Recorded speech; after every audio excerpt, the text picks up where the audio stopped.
Ray texted yesterday that, to me, that one of the things she hopes people get from the film is they will look twice at people sleeping in doorways and think about them as fellow human beings. We lost everything. Look me in the eye, coward. A home, no livelihood. Maybe we should just follow a line around the coast. We just walk.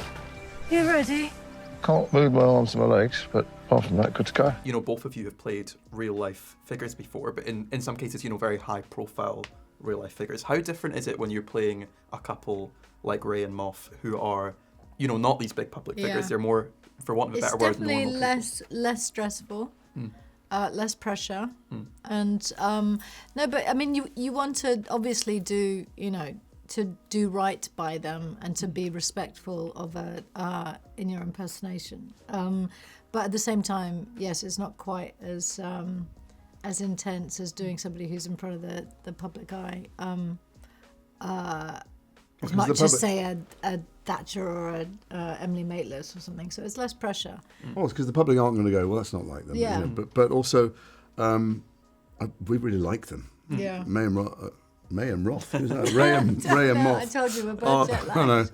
Are amazing people, brains and their of story salt. is so inspiring, Yeah. and their books are so successful, and rightfully so, because they contain messages of such hope and belief in compassion. And so you want them to feel, not only want them to feel glad that we're doing it, but you want the audience to feel what we felt when we met them, when we read their stories, and to be as moved and inspired by their story. And when you do meet them, do you kind of end up studying their mannerisms, or is it more trying to get inside what makes them tick as people? What's the kind of the main thing you're looking for? Well, like Gillian said, no one's going to be watching going, well, that's not exactly what they sound like, they don't know. So it's more, for me at least, I'm never going to be this tall, handsome, smiley, he's just an extraordinary man, Moth. So I just want to know what is it inside him. One of the things I got when I met him is inside him, he wanted everyone else to feel comfortable. He makes a joke of everything, even when he was talking to me at great length about this tremendous indignity and for me, terror of his condition and where it will naturally end. He wanted to make me feel at ease, and so it made me laugh all the time about it. And that's a quality I recognised and could walk away with. I don't know about it for you. Yeah, what was your kind of main conversations with Ray like? What did you kind of learn from them? Yeah, I think most of my impressions came from listening to her read the audiobook. Because it felt like I was properly immersed in her rhythm and her personality, and then I think at the end of the day, I mean, I found her accent is quite unusual. Both of their accents are quite unusual, and I found it very challenging.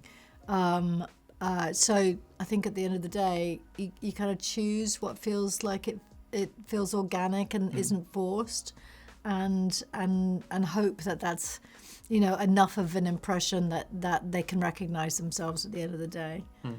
In terms of actually shooting the film, obviously, most of it is taking place outdoors in these beautiful locations. What were some of the kind of key moments for you guys in terms of your favourite memories or favourite places to be while you were shooting the film? Because the nature is obviously such a huge nature part. And that path, according to them, it's not just nature, it's the nature you find in that particular place is a huge part of the story for them. But as much as it's gorgeous to watch as an audience and for us as actors to experience, it was challenging and terrifying for them.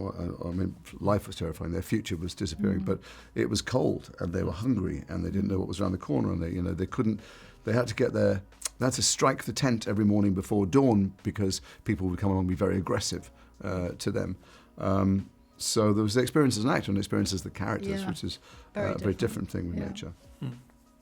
And, you know, another of the things that the film kind of explores is about perceptions of homelessness and stuff. And there's that moment fairly early on where, you know, they're eating and someone approaches them, and when they say the word homeless, the kind of atmosphere changes and the attitude changes. How important do you think it was to kind of really focus on that aspect of their story as well? Hugely important. And I think that's one of the things that Ray and Moth are really keen that people are left with, the audience is left with in seeing the film, is their perception of homelessness and people who are homeless, and to be more compassionate, because you know, even stepping into and pretending to be, you know, to experience what they have, you get the impression that you actually have no idea that actually, you know, anyone who hasn't experienced that probably really, you know, doesn't really understand the sense of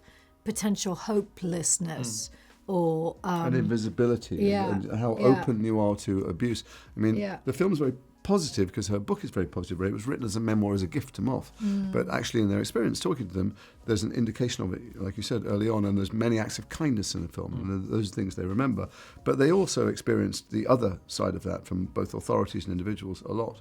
And Ray texted yesterday to me that one of the things she hopes people get from the film is they will look twice at people sleeping in doorways and think about them as fellow human beings.